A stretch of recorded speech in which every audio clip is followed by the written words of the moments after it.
the most common question I use in my classroom is I'll put something up and say, what do you notice? And what do you wonder? They're safe questions. You can't get that wrong. But those aren't the most common questions. The most common question is what else, what else, what else? Develop this neutral voice of, because eventually, as I'm saying, what else, what else, what else in the class, and I'm honoring everything they say, and I'm noting it, and I'm saying, yes, it's red. Yes, it's a curve. Yes, there's axes.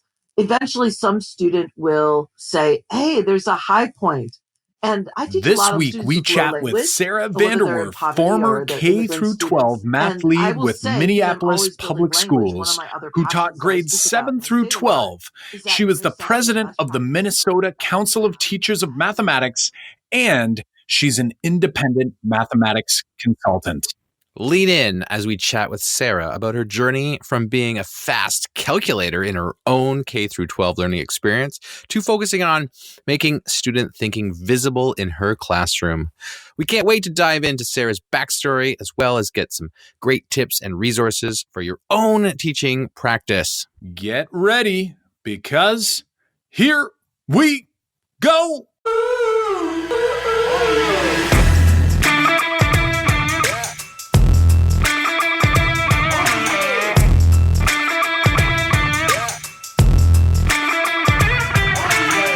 Welcome to the Making Math Moments That Matter podcast. I'm Kyle Pierce from tapintoteenminds.com. And I'm John Orr from mrorr-isageek.com. We are two math teachers who together, with you, the community of educators worldwide who want to build and deliver math lessons that spark engagement, fuel learning, and ignite teacher action. John, are we ready to get started with a fantastic episode with Sara? Of course, Kyle, of course. We are so pumped to bring you this episode. Before we get going, we want to give a quick shout out to Aya Plume, who left us a 5-star rating and review on iTunes. Aya says, appreciate the format. I have been following the ideas and lessons from you both before, but really appreciate being able to have your podcast to listen to on my drive. Don't mind the drive when I can learn while doing it. Thanks. If you've been loving the podcast, leave us a review on Apple Podcasts, just like Aya did, by outlining your biggest takeaway. Reviews help more educators hear about the show, and in turn, we can help make more math moments for students every single day. Before we get to our chat with Sara, we want to chat with you about how to create a culture of engagement and participation in your math class to ensure students are leaning in to learn. Then once students are leaning in, how are we going to tackle new mathematical ideas in ways that build the necessary conceptual understanding and develops procedural fluency over time? Finally, how can we craft our lessons in such a way that every student can access the mathematical content and they don't just throw their arms up in frustration? We believe that all of the above are important parts of an effective math lesson, but successfully delivering lessons that deliver on all of them is not always an easy task. That's why we came up with the Make Math Moments 3-part framework to deliver math lessons that students won't only love, but will also learn from. You can learn more about why we created the 3-part framework and what are the necessary pieces that you need to know about so that you can run your classroom lessons without a hitch. Head over to makemathmoments.com/framework. That's makemathmoments.com/framework to learn more. All right, let's get to our chat with Sara. Hey there, Sara. Welcome to the Making Math Moments That Matter podcast. We're so excited to have you on the show today. How are things over in Minnesota? Things are great in Minnesota. We are excited about summer, and we have about a month to go in Minnesota until we go back to school. So excited to be here. Yeah, we were just talking about this before we hit the record button. And unlike a lot of the southern states who are gearing up to get back to school or already back to school, we still have one more month, just like you do. So we are also pretty excited about that. I don't know about you, but this last month, August, always seems to go way faster than July. What do you think about that? Is that the feeling you get too? Yeah, absolutely. Absolutely. In Minnesota, we have one of our big math events that happens in the month of August. And so in a couple weeks, the Minnesota State Fair will happen. Minnesota, depending on the metric that you use, has the largest state fair in the United States. And we, as a math community, but really the amazing Christopher Danielson, convinced the state fair several years ago to give us a space where we've created a math event that we call Math on a Stick. So if you're on social media, be checking us out in the next couple of weeks, because for 12 days, we get to hang out with students and adults and just do and play with math. So we love August. I've seen the posts about that in past years, and it looks like amazing things happening in Minnesota. Sara, I know we've met a few times and we've seen you present live. Could you do us a favor and help our listeners understand a little bit about yourself, where you're originally from, what your role is in education, and how'd you get there? So I live in Minneapolis and I worked for Minneapolis Public Schools for 29 years. Technically, I still work for them, but I'm in the middle of a 2-year leave of absence with them. I taught middle school, high school mathematics, and I was the K-12 math lead for Minneapolis and was out of the classroom for 5 years. But 6 years ago, I went back to the classroom and loved being back in the classroom. But now I'm just living in Minnesota and traveling all over the United States, working with teachers around some of the things that I have been really passionate about in the last several years. But Minneapolis Public Schools urban education is really where my teaching heart has been. Fantastic. Fantastic. We've had this chat in person a few times and we've seen you present live, and clearly you are definitely eager to share. So I'm wondering a little bit more. Do you mind diving just a little bit further into how you got into teaching? So what's your story there? Like, what landed you there? We know you're a passionate educator. You have 29 years of experience with your employer. Now you're doing kind of like, we'll call it almost learning independently with your 2-year leave of absence so you can go out and about. And I know you were just coming back into town from visiting a school district yesterday. Tell us a little bit more, like what got you into this crazy world we call teaching? Well, I was probably like a lot of math educators. I was really good at math when I was coming up through school. And I can reframe that idea of good at math now that I've been thinking about that in my life, that really what I was a really fast calculator. And like I was compliant in the classroom and would just be like, when we were doing math, yep, that's what we're doing. But ultimately, I did really well in school. And if you're good at math and you're good in science, which I was, by the metrics of grades, you're told be a doctor or an engineer. And I was like, I don't want to be a doctor. So I pursued going into engineering. And I just remember being in college saying, dude, this is not what I want to do. And at the time I was tutoring my friends and then working with some youth. And like I had a couple of people say to me, and I think this is so important for our current students. I had some people say, you'd be a really great teacher. And the first 10 times I probably heard that from people, I said, no, teaching's not for me. But midway through college, I switched out of engineering and into teaching. And I remember that being a really hard decision because there's still in teaching this idea of like, Sara, you have so much promise. You had these high test scores and these high grades and you could make so much more money. That's how I perceived that change in decision. But I have not looked back. I went into teaching math because it was faster and easier to complete my degree than going into becoming a science teacher. And I student taught and got hired the next day and have been with Minneapolis Public Schools literally my whole career. And so I was super excited about it. But my beginnings of thinking about math probably go back to my early days with my parents. My dad was an accountant. And, my parents had us when they were young in their early 20s, and they didn't have a ton of money, but my first allowance in the 70s was 10 cents. That's the one I can remember. And my dad was not like a normal dad. He didn't hand me a dime. He actually gave me 3 different banks. And I got that 10 cents given to me in 1 penny, and 8 cents. Because 1 penny went in one of my banks for my savings and another penny was donated and given to the church. And then the 8 other pennies I could do. And I look at that now and think, my dad has some kind of beginning understanding of 10 frames and helping us understand 10 percentages and all those kind of things. And my mom, she was a stay-at-home mom, and I don't think she would have defined herself as a mathematician. I know she doesn't. She used to say, I don't know where these kids that I got came from. And I tell people that my mom's job growing up was saving money. She was an amazing couponer and triple coupons and had thought through things.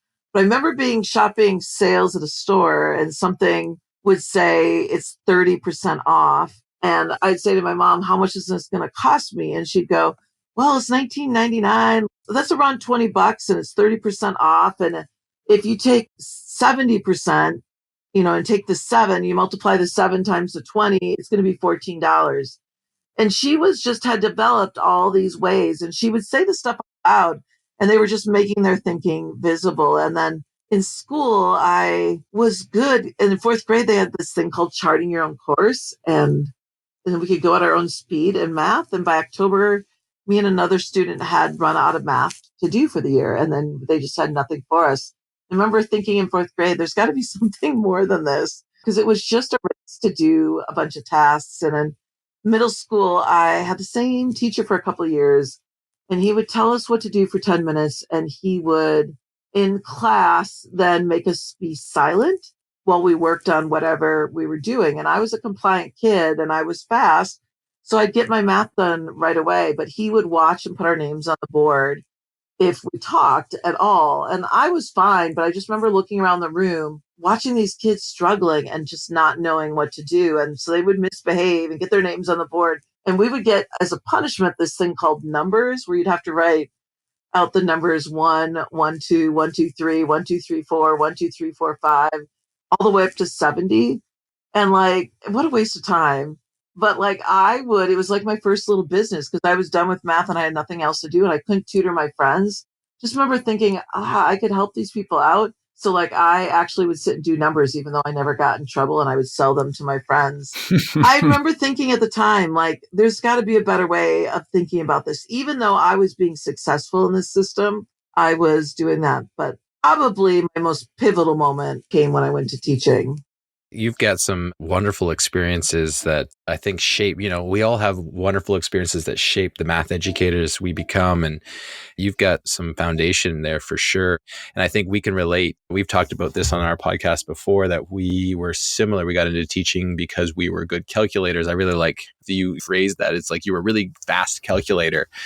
And I was always a good memorizer. I could follow the instructions very well. And we come to realize that it's not always perfect for our students and what we want our students to do. But we ask everybody on the podcast what their most memorable math moment has been. But I think you've given us a few. You've talked about your dad and your mom and how they shaped some of your skills, and you talked about school there too. But is there anything else you want to add to memorable math moments from your schooling in particular? Yeah, I think the only thing I want to add is just when I first became a teacher, the thing that's probably shaped me more of my career was when I came into teaching in the early 90s.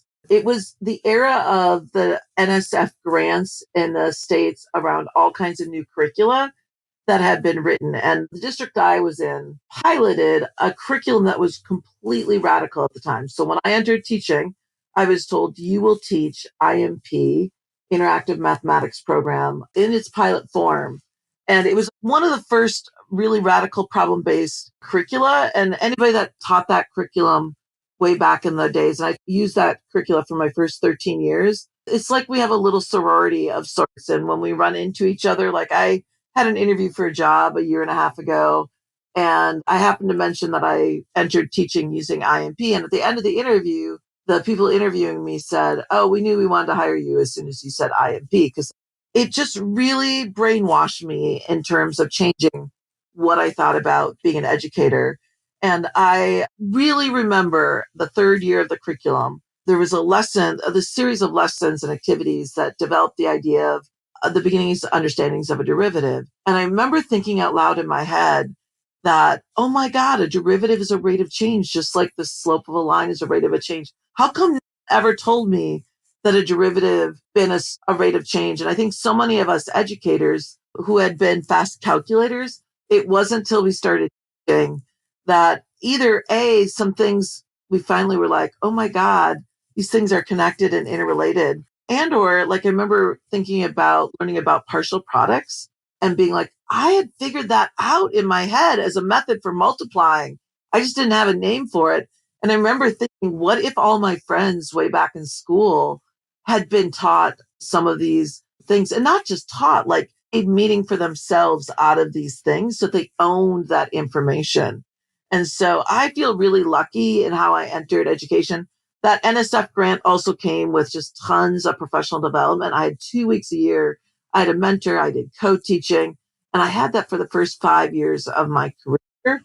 And so, like, I look today at so many teachers who just, the huge classrooms and lack of funding around supporting teachers in, like, because that journey to go from just teaching tricks and skills and I teach, we do together and you do, and flipping that into a problem-based way of making meaning and reasoning for students is a hard change for so many students. And I just feel really lucky that I entered education in a way that I just thought, oh, this is normal, even though that's not what my K-12 experience had been. So yeah, that's what I bring to the table. Well, that's fantastic. And I know John and I are shaking our heads with these oh my gosh moments where, why didn't somebody tell us? And some that we've mentioned before, I know John's brought it up a few times, the idea of the Pythagorean theorem, like why a squared plus b squared equals c squared. It's because the squares actually add to the, like that idea, mind blowing. Something else, even just for me, when I was exploring moving from secondary down to elementary and really trying to get a handle on why do students get hung up early on. And so I explored multiplication first, and even just looking at arrays and realizing like, oh yeah, square numbers, it's because you can make a square out of them. And, yes. That extends all the way into secondary when we start looking at completing the square. And I go, oh, that's because you're making a square. Like these are things that seem so obvious. And whether teachers just assumed it was so obvious so they didn't show it, I think it really highlighted for me as a teacher, like, wow, I've got to be way more explicit, and I have to make sure that I'm helping uncover some of these ideas that maybe I'd never uncovered myself, or at least I wasn't able to see some of those connections, even if maybe the teacher had intended for me to see them. I didn't. And if I managed to get through it, I was much like you, Sarah, where I was a pretty good calculator. You just give me a bunch of stuff and I'll do it. But I didn't really know what I was doing. And, if we want this to be an equitable experience for all students in our classrooms, we've got to do better. And it sounds like you're on that journey, or well on that journey anyway. Yeah. I would hope I am. And I ultimately, what I know, one of the reasons, and based on where I'm currently, where the stuff that I've been reading as an educator and the stuff I've been thinking about and learning about, I believe my teachers probably settled a lot of things out loud. I just didn't take them in, didn't own that understanding back in those days. I think it's because I was told all these things and I just didn't own it. And so I had not created that meaning for myself in my brain and how my brain processed all that stuff. I had not done that. And so as I look at where I want to be working with students and how I want to be thinking with also adult learners, I'm really passionate about them having a chance to make meaning out of things. One of the things I say a lot when I am working with teachers is the lens that I bring into how I work with students and planning my own lessons. It's a little catchphrase that a lot of people have kind of picked up on in my work, but I'm always trying to get students to see it before I show them what's going on. So how can I create the experiences so they can see the mathematics I want them to say, and that they will say it before I ever tell them?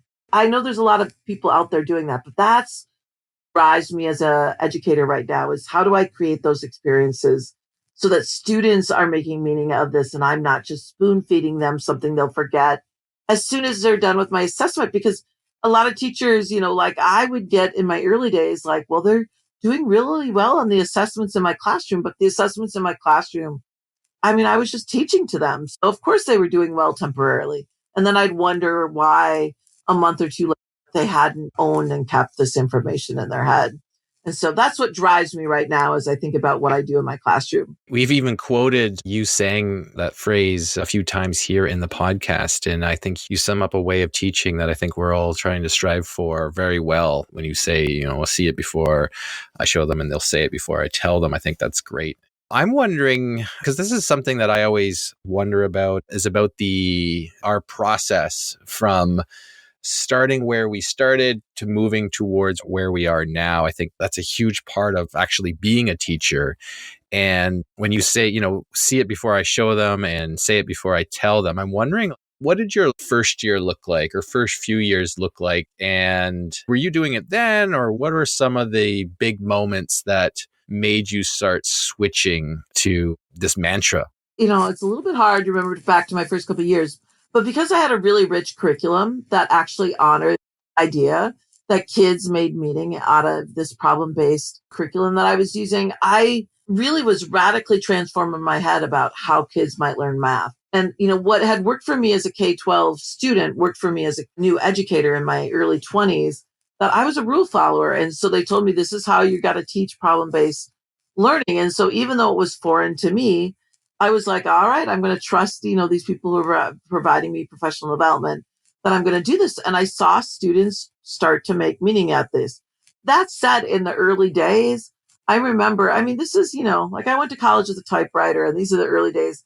I remember making a bulletin board out of tin foil to explain the FOIL method for how to multiply binomials, like making it pretty and making out of tinfoil how clever, and putting all kinds of energy into that. Because even though we had rich curricula in our district, it was amazing how many of us educators could take parts of it and bring it always back to what we were comfortable with with how we had learned math, and bring it back to all these tricks and all these different things. But, I kept getting the same results. And I talk about it being the lucky 1/3, this lucky 1/3 of us who, like we just get it the way we've been teaching math in America for all these years. And, I'd see the same 5 or 6 hands up when I was going back to these things that, like I occasionally would want to revert. But ultimately, I was really lucky in that I started to also see a lot of success where, again, like kids would just have these aha moments, these light bulb moments, and would understand things that I was sometimes shocked. Like, I think a lot of us teachers come into it and think, if I just come up with the best explanation, they'll all get it. I just got to explain it better the next year. And when I started to divorce myself from that and trust that students could make meaning, if I relied on some really good resources, like I started to see things go. As the years went on, I became more and more skilled at developing these little micro moments myself. I was really passionate in the early days, and I don't really know where this came from, but I knew that students did not know what math was. And so 20 some years ago, I really always started my school years talking to students about reframing from them in the first week of school. What is mathematics? Because I think a lot of people define being good at math to be the fastest one to get the answer. And when they know they can't win that race, they disengage in math and become very compliant. They're not engaged. They're just compliant. And I started talking to my students all the time that math is the study of patterns. And that's the definition that we would use, patterns in relationships. And I would jokingly say, if you see me in this class, not, in a class period, us not having to describe and notice and generalize patterns in relationships, then you need to contact the principal and tell them to fire me, because I'm not doing my job as your math teacher to create you as mathematicians. Because mathematicians, we notice and we describe and we generalize. And that became a mantra and a poster that we had up in my classroom. And it became how I framed what I did in my classroom, that students deserved if they were going to become mathematicians. And nowadays I say, I'm not turning you into Siri. Siri can do all the math I did in school and can be a calculator. I want you to be a mathematician. And therefore, every day in this class, we're going to notice and describe and work on becoming better at generalizing our thinking. And then I tell students that they are mathematicians because from birth, research says that we have the ability to notice patterns. Just like a baby, when babies eat lemons, they all make the same face. No one taught them that face. It's just was something innate within them.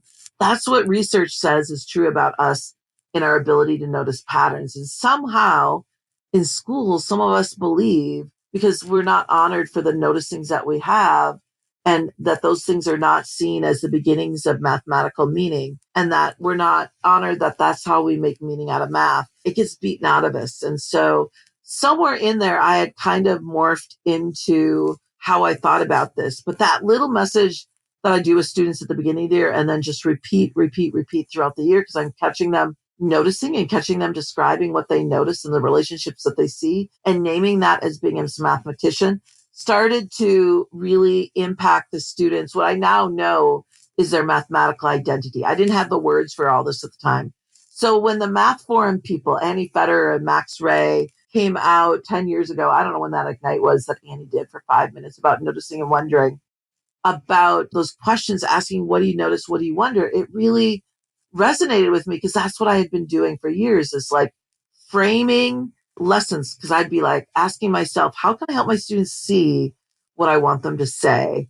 And so I'd been using that frame question, what do you notice, for a long time, because that's what mathematicians do. We notice, and then we use that to make meaning out of math. And so that's the frame that I slowly developed. I don't really know exactly where it came from. I can only say I was lucky enough to have a problem-based curricula. And so the resources you use matter, but resources don't solve what we do in the classroom, because any teacher can take that and just completely whittle it down to it being a nothing. And so luckily, my rule following worked for me in the early days to give students the space and believe and trust that they could make meaning. Yeah, well, something I heard early on in that section was just this idea of divorcing yourself from doing all of the telling. And clearly that mantra you have, the see it before I show them and they'll say it before I ever tell them. Early in our careers, John and I both have said this on the podcast before, like our thought of a good lesson was, just as you said, making sure that our lesson was so well prepared so that we could answer any possible question a student might have before they even have it, and that we would judge a good lesson when no hands would go up at the end, right? Which was hardly ever, right? Most times if they didn't raise their hand, it was probably because they were disengaged right from the get-go anyway. So I really love that your thinking jives so well. Obviously, John and I know you well and have seen you present before, so we know that our beliefs are very, very similar. And like our real focus on the noticing and wondering in our classrooms, clearly we just heard that through your conversation. And I just love this idea that when you go back to the way we did teach, and this is hopefully for those who are listening thinking like, wait a second, that's what I think good teaching is. And all my lessons is me trying to essentially answer all the kids' questions before they have them, keeping in mind that you have to be good at thinking that through in order to get to the place where you use that same mantra, right? Like, how am I going to create a scenario for students to see it before you show them and say it before you tell them, if we don't fully understand what's going on in the scenario? And so I'm wondering, like, do you have any examples of like an activity or something that comes top of mind that would be a good example for someone at home who's thinking like, how am I going to go? A lot of people are back to school now and they're thinking, how am I going to actually try to shift my teaching from me telling to actually creating scenarios where students will actually bump in. This is what John and I say all the time, bump into the learning that we've set out for them that day. So it's not us always just telling. Like, do you have anything that pops into your mind that someone might be able to sort of wrap their head around? One of my tips I give teachers a lot is just start by taking away some of the details to start with. And so students need a chance to make meaning of the structure of the mathematics, and they need an entry point. And so, for instance, if you're teaching a unit on quadratic equations, simply putting up a graph of a quadratic curve, a function, and just saying to your students, notice everything that you can notice about it. One that I was using in trainings with teachers yesterday, and this is something I learned from Annie, is like Annie Federer, is the first 4 or 5 things that students will notice are seemingly like not that interesting. Like the picture I was using yesterday, the graph of the curve was red. And so students will often say, I noticed that it's red. And they need to get those noticings out so they can start to notice the nuance of those things. So I might want my students to write an equation of that, but to write an equation of that curve, they have to notice all kinds of things. And if I keep saying, the most common question I use in my classroom is I'll put something up and say, what do you notice? And what do you wonder? They're safe questions. You can't get that wrong. But those aren't the most common questions. The most common question is, what else? What else? What else? Develop this neutral voice of, because eventually, as I'm saying, what else? What else? What else in the class? And I'm honoring everything they say. And I'm noting it. And I'm saying, yes, it's red. Yes, it's a curve. Yes, there's axes. Eventually, some student will say, hey, there's a high point. And I teach a lot of students with low language, whether they're in poverty or they're immigrant students. And I will say, because I'm always building language, one of my other passions that I speak about in my state a lot is that intersection of best practices from EL and math is as I notice that there's a high point, I like, yes, there's a high point. That's the maximum point.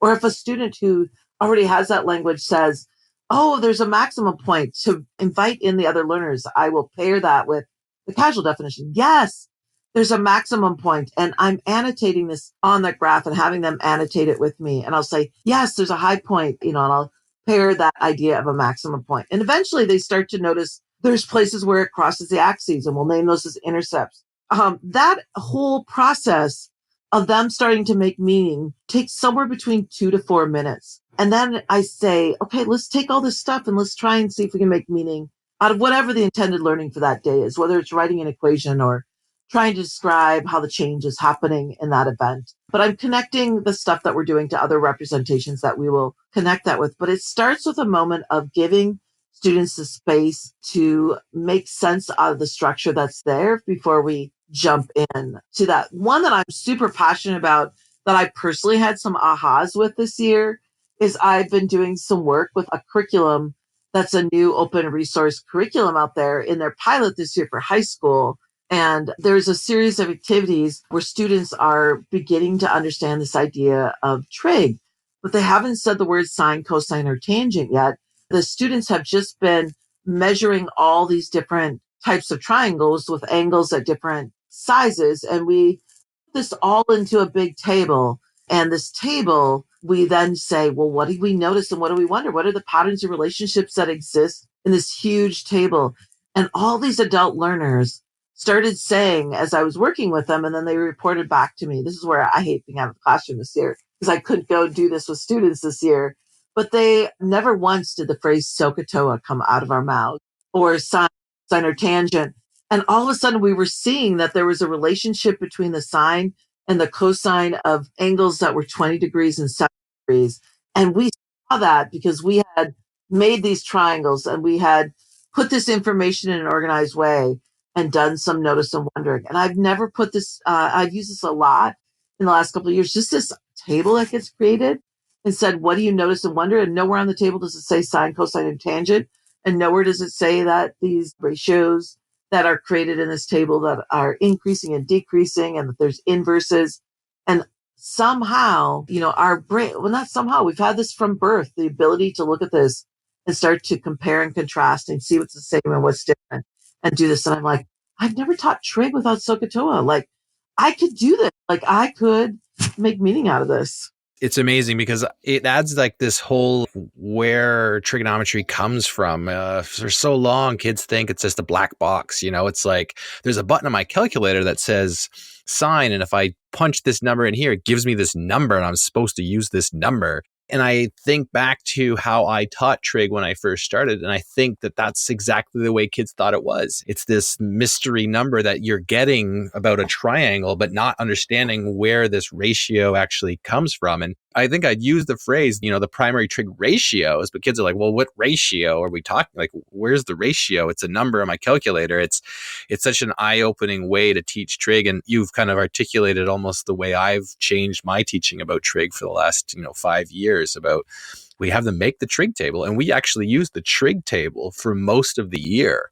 And it's only until the end of the year where we were like, okay, let's give it a name. Let's take that whole black box mystery out of there. And then, we can bring in the calculators at the end to say like, this calculator does what your trig table does. It's just condensed into the calculator. So I really like that example for sure about noticing and wondering. Like, you've hit a whole bunch of great stuff here. And one of the things that Kyle and I have talked about before about, the best question you're asking your students is the what else. We've referenced this book a number of times here on our podcast, which is called The Coaching Habit, which is Michael Bungay Steiner. And he has a ton of tips on how to listen more and be curious more as a teacher. Actually, it's not even a teacher book. It's just a coaching book. And how you can be more curious a little longer and then be less answer giving. And it hits home as a teacher, right? Like, what else is one of his main questions when you're coaching someone? It's kind of saying like, let them talk about what they want to talk about. And then you just ask what else.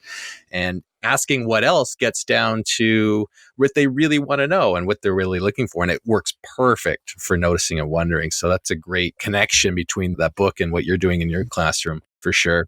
We definitely want to talk about stand and talks. We should talk about that. We know that's something that I've picked up from you, and we've been very high proponents of standing while doing math. So talk to us about stand and talks. What is it? Where'd you come up with this idea, and how can teachers get started with them? Well, I got really lucky, I don't know, probably 15, 17 years ago in my career. After I'd been teaching high school for 12 years, that's where I started my career, was at the high school level. I decided to, like, I can only put so many band-aids on students at the high school level to, like, they arrived to me just like with so many deficiencies and attitude. And I hadn't really figured out how to address their identity around mathematics in their early stage. And I'm like, I really want to go become a middle school teacher. And, it wasn't really common. Most of the people in my district, I was in a large urban district, were trying to get into the high schools. And here I was trying to get into the middle schools. And I'm not going to go into the whole story about how hard my district made it for me to get into the middle school, even though we had tons of openings in the middle school. But the only middle school that I could get into, because I had been working at the high school with the highest poverty rate in the district, and I got into a K-8 that had the lowest amount of poverty in the district. And I'm like, this is not where I want to be. I want to be where I've been hopeful. But the universe knew this is the school I needed to be in for a season of my life. And it was this hippy dippy, trippy school where all these middle class, wealthy, and then there was also students in poverty in this school. We're in this art infused school. And it freaked me out because in high school, all I had done is taught math. And now I was expected to teach all this other stuff in addition to math. And at the school, there was one other math teacher, and her name was Allie. And in Minnesota, to this day, Allie Rubin is the only person in our state that is certified to teach both dance and mathematics. The day she would teach these middle school kids dance, and they would all dance because she was so passionate and so enthusiastic. And then she would teach math. She loves mathematics. She would teach algebra and geometry to her eighth graders, and they like so passionate. And you'd walk into a room, and she was moving and like had all these movement activities in her classroom. At the same time, I was also doing some leadership stuff at our district level. And the phy ed person at our district level had become a friend of mine. And he was talking to me about how kids and like had all this data about how sedentary students' lives in schools had been. Recess had gone away and that the kids needed to move more. And he was passionate about convincing content area teachers to incorporate movement. And he put in my head that students need to move and had the research to back it up every 20 minutes. And I'm like, my students need to move every 20 minutes. And as a math educator, I was freaking out because like, I don't have time to move. I got all these standards I need to teach. I don't have time to take a brain break and like do all this ushy-gushy things. I agree with you that they need to do it, but I don't have time. I got to teach them how to multiply binomials. Like I got, like I have all these things to do. And I think a lot of us math teachers don't know what to do. And I knew my friend Allie had done all this movement, but I was scared. I'm not a dancer. And I'm like, I don't know how to creatively do this. And she had taught me a few things. And luckily, like she had given me some things to do. But when I really was in a school without her, because I only worked there at that school for 4 years, and then I went and worked with teachers. When I was without her, though, I was like, I got to find an easy way to do this. And so I said, if I'm going to move every 20 minutes, I was already a passionate believer in turn-in talks and giving students space to think, but then turn and talk to their neighbors. And really, when I do a turn and talk, I would notice that only some students, the ones I happen to be standing next to, would be the ones talking to each other. And somebody was dominating that conversation. And so because I was trying to do movement, I just like decided one day, you know what, I'm going to, rather than have them turn and talk to their neighbor, I'm going to make them stand up and I'm going to have them walk across the room so that they get some energy and movement going. So I said something silly that day, like take 17 steps. And I'm at a high school at this time. So high school teachers often will be like, Mom, my kids just won't do that. I'm like, no, they will if you just say this is what we're going to do. And when I was really explicit and said something silly like a number like 17, and you have to take 17 steps and you can go in a circle, they walked across the room. And all of a sudden, like every student, I looked around the room and it was a happy mistake. It's like when, those old commercials from back in the day where chocolate fell into peanut butter. And Oh, yeah. like, Those are good. all of a sudden, I'm like, oh my God, my students, like they're talking so much more when I have them standing up. Like they were so engaged. And later, the research from, Peter Liljedahl and like all these other people about like when kids are vertical, they talk more. I had kind of happily gone into that. And then one day I was being observed by some teachers. And I get this all the time when people are in my classroom. And I have tons of people in my classroom throughout the year, like hundreds of people observing me. And I always get the same three comments when people are in my room. They say, Sarah, where are the cell phones? I don't see the cell phones, which is funny because I've written a blog post that's titled Why I Believe Cell Phones Should Be in the American Classroom. I get that, but I also get like, I've never been in a room where kids talk so much about mathematics and where kids move so much. Because I got addicted to doing these things and I had to give them a name the first time people observed me. They're like, what are you doing here? And so I just called them stand and talks to give them a name for the people. I'm like, yeah, this is what we do in my room. We stand and we talk. And it's just a play on turn and talks. And they were like, this is brilliant. We should have more people doing it. And I started teaching this to other people. And I started doing this in all the professional development I did because adults need to move in development as well. And it's amazing. We're no different than our students. We will talk about the mathematics that are in front of us more. And so the more and more I got better and better at them. And I've gotten better and better at being able to say out loud what makes them this successful the first time. Because a lot of people will go and try them and it won't work the first time. And so there's some little tricks of the trade that I've learned along the way. Even now, like when I blogged about them the first time, I get contacted almost every week through social media with people saying, these are like a game changer. Like, why didn't I do this? And I felt that way about the vertical non-permanent surfaces. Like when I started making those in my room and I would do it the first time and, oh my gosh, my kids are talking even more. And then I would do it for several weeks because I don't know, like I just wasn't comfortable with it yet. And then I would do it again and, even more engagement stuff. So there's something about being vertical and moving will radically change the engagement in your classroom. Yeah, we couldn't agree more. I'm glad you referenced Peter's work, Peter Liljehal, and he was on our episode number 21. So we'll put that into the show notes if folks are listening and they want to learn more about Peter.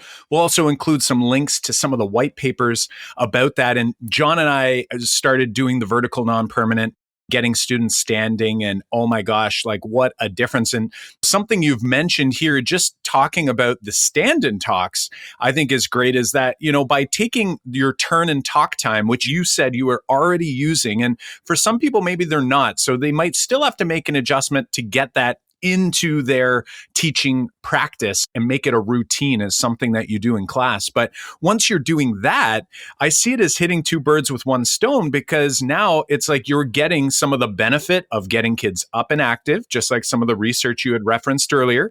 But then also, even if you have a student who in turn and talk time, like you said, isn't talking unless you're near them, or someone's dominating, as you had mentioned, like here, it's like at least you're getting one of those two things minimum, right? Like you get that stand time. Now it's, a little bit of a brain break, but really now you're walking around as well. And you're trying to kind of maybe jump into some conversations as well, try to push kids to get on and actually do some of that talking. So I love that. Now you did mention that now you've got a few little tricks up your sleeve of what kind of is important in order for a successful stand and talk, because we get the same emails all the time, tweets, things like that from people asking about vertical non-permanent or any of the other things we talk about on the show. So help folks who are listening, if I'm going into the classroom and I want to try to actually make this thing work, what are some like go-to strategies you have to make it a little easier for success? Like you said, initially it can be hard, right? Just to motivate kids. Change, we humans don't like it a whole lot. But what are some things that might help someone take a step in the right direction? Yeah, well, okay. So first of all, this is all related to the stuff I talked about earlier. You need to start with something in their hand that they can talk about. So I've framed something that, like I've created a mathematical experience that's something they can notice and wonder, or something they can talk about what's the same or different. So they're convincing me. I haven't uploaded this into my blog post on Stand and Talks yet, but I'll upload, because I've created it because people have wanted it, my 3 favorite types of Stand and Talks to create. Like I have some little tips on how to create them, a sheet, and I'll put that post up today so that it's in there if you want to look at what you create to put in front of their kids. But let me give you my best tips, because I really feel like, Stand and Talks are kind of your entry point. If you've always wanted to look at what Peter is doing with his work and start doing some long-term, like getting up and having students at whiteboards for longer amounts of time, Stand and Talks might be your thing that you can do on your journey to making it happen. because it's a really short time commitment in your classroom. And so it's a good way to just try something and do it. So the directions are super important. So if you allow me, I'm going to just like model for you really quickly my directions the first time I ever do a stand and talk, because everything I do in these directions is intentional and the tips are in those. And there's some psychology with kids. So I'll just do it really quick. Are you guys cool if I do that? Yep, take it away. All right. All right, students. Today we're going to get up and talk about mathematics because we're mathematicians. We're going to notice and describe. That's what I want you to do. When I say go, I want you to stand up and I want you to take 13 steps away from your desk, at least, to go find a partner. When I say partner, that means two people. You're going to make a group of two, not three. It's going to be two. If you're the odd man out, you're going to come and see me and I'll tell you what you're going to do then. When you find that partner, I'm going to come and find you and give you something to look at. You're going to get one sheet of paper for the two of you. And I want you to talk without stopping for 2 minutes. You can't stop. You're going to take turns and you're going to talk. Your questions are going to be, what do you notice? And what do you wonder? I want you to notice like 12, 13, 14 things. Keep noticing and then wonder a couple things. What do you wonder about this picture? If you run out of things to say, I want you to repeat the things you've already said. But without talking, I want you to just get up and go and make it happen. So students, like, what do you need to do? Like, somebody tell me what you're going to do. And then I wait for students to repeat back some of these things. It's two people. It's 2 minutes. We're going to take 13, 14 steps. And what are you going to do if you find the person you want to be with and they're not from your group on step 6? Oh, we're going to keep walking together until we get to 30. We're going to move across the room. And so I say, all right, do you have any questions? And then I say, go. And I, Sara VanDerWerf, want to be the one that goes out as they make partners, because they get up right away. Because I say, the one thing I forgot to say in my directions is nothing in your hands. You don't need anything with you. As soon as I say nothing in your hands, students will drop it. I will then walk around and give each partner, it's often a half sheet of cardstock with something for them to notice and wonder. Usually the first one I do is a notice wonder. It's a good, safe thing. You can't be wrong. And then I hand that all out as they're going. And then it's amazing. As soon as I give them stuff, they're doing things. But in that little moment of stuff that I told you, all those things that I said are intentional. Me saying how many steps you take, I don't care what the number is. That number changes all the time in my life, but it gives them something really specific to do. If I just said walk to another partner, like they struggle to stand up and walk to another partner. But when I've made it silly and that you need to do this many steps, they get up and do it. It's super important to say how long they're going to be talking. When I say the first time they do this, you're going to be doing this for 2 minutes.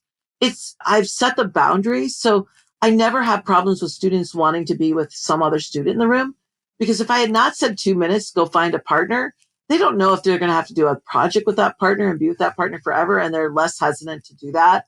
And so when I've started saying it's 2 minutes, they get up and go right away. When I say it's groups of 2 and not 3, and I make the group of 3, I used to not say that. And then kids would wait because they'd want to be with their 3 friends. And, like they'd drag their feet and it would just take forever. And then it's super important the first time you do this is that you demand that everybody does this. If you let even one kid lean on their desk or not do this, they just won't. And so the first couple times you got to have no opt out. I get asked all the time, like a couple common questions. I got asked this yesterday. Sara, I have a student in a wheelchair. I don't want to say you got to walk 15 steps. I say, yes, I've had students in the wheelchairs. So I just reframe my language and say, you have to move 12 feet. And I measure out 12 feet. And I just have changed it and it's no problem. What do you do if student, a broken leg? It's just all those things. And honestly, I don't have students who don't do this. And I'm always saying, like, I teach in areas where people say the students I teach can't. And guess what? They all do. I most recently taught juniors and seniors in high schools. And guess what? They will do it if that's just the passion that you bring into the thing. And so, this is a routine that's not specific to math. The only thing that's specific to math is what I'm putting in their hands of noticing and wonderings. And it just is going to get your students moving and up and thinking. And it shakes it up and it shakes it out of I think I remember Peter talking about the nature of the vertical just shakes you out of this normal thing where you will veg out in your seat and just like be either looking at your phone or be zoning out and doodling and doing stuff for other classes. And when you're standing with nothing in your hands, you have nothing else to do with talk. And I'll be silly. I'm like, you can talk about your shopping list when you leave here to adults. No one ever does. And occasionally some, person funny when I say you got to talk for 2 minutes, they will talk for 2 minutes. This is fantastic. I'm so happy that you've outlined just these different pieces, and actually modeling it for us makes it super explicit, and going back and essentially explaining why you've done what you've done. I love it, especially when you're starting. My guess is as the school year goes on, you can kind of relax a little bit because the routine is set. And now you've just got them out of this bubble. And I know for myself, it is so much easier for me to brainstorm, to work on ideas, or even just to think by standing. And I know we've seen that same experience in our classroom with our students, because as you mentioned, when you're sitting, it's just really easy for yourself to like get into that relaxed state. Your brain stops thinking, you're just kind of hanging out. And when you get up and get that adrenaline, the blood moving, I see kids that I've never seen participate while just sitting in their desks. I've seen them come to life. So I think this is such a great opportunity for people to be able to grab something from this episode and be able to go try this. And the beauty is they don't have to actually restructure everything they're doing tomorrow. They could actually just insert this through their lesson where they think is appropriate and give it a go. So this is fantastic. John, what do you say, my friend? We had so many more questions, but I think we're coming to the end of the episode here. John, what are you thinking? Yeah, we want to talk about name tents and the Mitt Boss and play tables. Like, we had so much to talk about. But just before we do wrap up, is there anything you're currently working on or anything you're passionate about lately that you want to slip in here to let the Math Moment Maker community know about? Yeah, the two things I'm really passionate about, because I'm always wanting to learn more. It actually relates to what I've talked about today, the first of the two quick things, and that is movement. I am working with Chris Lesniak, who's out of California. He's the debate guy. And we're going to be doing some PD together this year around movement, because we are just like on a mission to get all teachers up and moving. And so we're super excited about some of those things. I've also filmed my friend Allie Rubin's classroom, and those will go on my blog, of her students doing some of her other dance movement activities that are connected to the algebra that she teaches. It's not like they're just dancing to dance. So if you're looking for more ideas, look for that on my blog at saravanderwerf.com. Even if you spell my name wrong, you'll find me out there. But I also am just really passionate right now in my personal learning around why change is so hard for teachers. And a weird thing about me, I won't go into it, is that I taught myself how to ride a backwards bike several years ago. It's the only bike that I know how to ride. And that journey to learn to ride a backwards bike is the best professional development I've ever done. I did it in the hallways of my school along with another teacher, Morgan. And it just radically changed and gave me empathy for my students in a way and for other teachers. But it also made me think about why in American teaching, like, why do we keep going back to teaching in a way that we know isn't what we want to be doing? And then what do we do about that? And so those are the things that I'll be speaking and writing about as I move forward in the year. So, yeah. Awesome stuff. Awesome stuff. We'll put the links to your website and your Twitter and some of the other things. I think there's even a YouTube backward bike kind of journey video that I've seen. Great for you to mention that. So I think we can put all those links in there for where people can learn about you. But we want to thank you so much for joining us here today, and we hope you enjoy the rest of your summer. And I think this will be airing later after summer's over, but everyone will be like, oh, I wish it was summer again when they hear this. But I know. Happy fall. It's the most beautiful time of the year. Right. Yeah. Come visit us if that's when this airs. But thanks so much, Sarah, for joining us. All right. Thank you, John. Thank you, Kyle. Love what you guys do. Thanks, Sarah. We'll talk to you soon. Take care. We want to thank Sarah again for spending some time with us to share her insights with us and you, the Math Moment Maker community. As always, how will you reflect on what you've heard in this episode? Have you written ideas down? Have you drawn a sketch note? Have you sent out a tweet?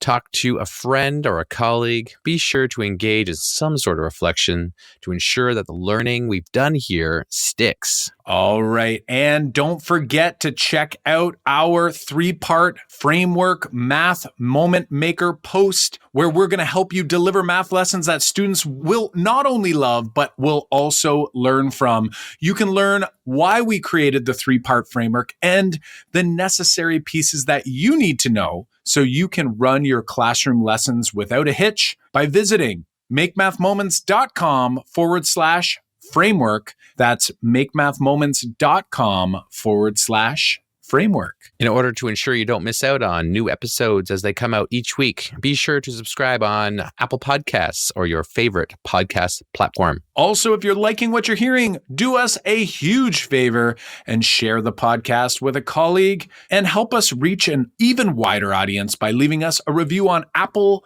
Podcasts and tweet us your biggest takeaway by tagging @MakeMathMoments on Twitter. Show notes and links to resources from this episode can be found at makemathmoments.com/episode 55. Again, that's makemathmoments.com/episode 55. Well, until next time, my friends, I'm Kyle Pierce. And I'm John Orr. High fives for us. And high fives for you.